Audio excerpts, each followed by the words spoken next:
Greetings out there in YouTube land. I really wasn't kidding when I was saying I was getting richly blessed every day, right? Every day. You know, people look at blessings in different ways, right? It is a miracle that I'm even talking to you right now. I was 12 years and 3 days past due for the grave when Jesus told me it was time and I could take my patches off.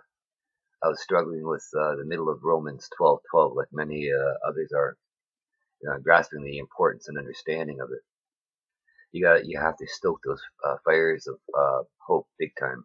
You always got to remain in hope, and you have to be patient because it's in God's time, not yours, and through these minor tribulations we go through in life. That's a hard one for us. We want to rush things, ahead of time, and He's teaching me patience. I got a little overexcited when He healed me, and I walked a little far a couple of times, and I wasn't. I was so excited. I guess I wasn't listening as good as I should have. And He had to send a message through my wife, who told me I have a travel limit from now on until He tells me otherwise, like He did with the patches, right? Because He got me off some pills first, and then the patches were a weight on Him until it's His time, right? And I've been richly blessed by because I've ran across some nice people that I can actually call friends, and I have a lots of acquaintances at varying levels, right? And in the game I play, a friend of mine had one of his profiles as a no buy, and I asked him politely, "Would you mind if I bought you?"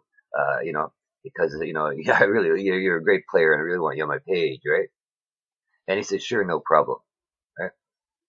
And he owns both of me that I have there, right? And I put on my page, it's all sorts of stuff. I put music, other things. I put up videos from other people on YouTube, right? I put the odd one of mine up there, and that's where I get a lot of views on some, right? Even though they play with the numbers, they're a lot higher than they're telling you because the people I send it to, they actually watch it and tell me about it, and I get comments and likes on the other site. They don't show up on the YouTube site because it's a share site, right? So I know about those ones, right? But it's this thing is some of these people I've been richly blessed with. So the Lord is going to let me travel soon. I know that. And ironically, all these people got a little something wrong with them here and there, right? Or they know someone who is ill. And I lay hands, so it's all good, right? It works out perfectly. Because I asked God before He healed me, that, He said, either take me home or you either going to take me home or fix me, one of the two. I know that's coming. And if you let fix me, can I freely roam the world and see some of the places I want to see before what's coming soon? And He said, sure. Okay? So I get to freely travel the world. And I've been invited by friends I have all over England, Netherlands, Chile, Peru, Brazil, you name it, right? Mexico. I got friends all over. And I talk with you all over the planet, right? And I love it. That's where the Lord had me start writing for Him. And blessings do come in many ways. The nicest come as friends because friends are very rare.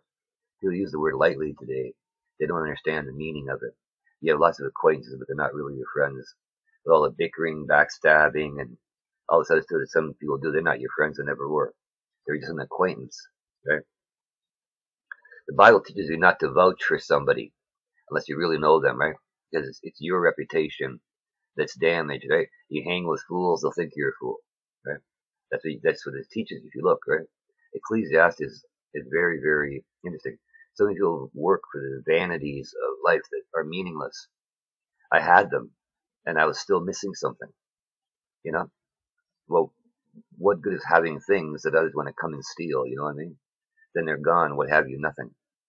Right? And, what is good is saving up and needing to build new barns for all your wealth. When the Lord comes and He says, hey, time's up. You should have enjoyed it while you had it. People are out there working their butts off like crazy, spending no time with the family at all. Right? And the breakup of the family is Satan's game. You know that. He didn't want anybody raising the children, right? Things changed since the advent of feminism. I watched the rise of it. I saw many things in Vietnam, Turkey Dicky, shooting at colleges for protesting the war. I've seen much in my days, right? And it's nothing compared to what's coming soon. So please, treasure your friends. They're gifts from God. They're true ones that are close to you, that you can trust. If you can't trust them with your life, and when something goes wrong, that's not your friend. That's how you judge it. My friends climbed mountains with me. My friends did things with me where life and death mattered. Okay? And I know this one fellow in England I'm going to go visit soon is a good friend. Even though he's never been through that, he's been with me through the years. and he sent me the most amazing messages a lot of times when my wife died, right? He's a very nice man, and she liked him very much.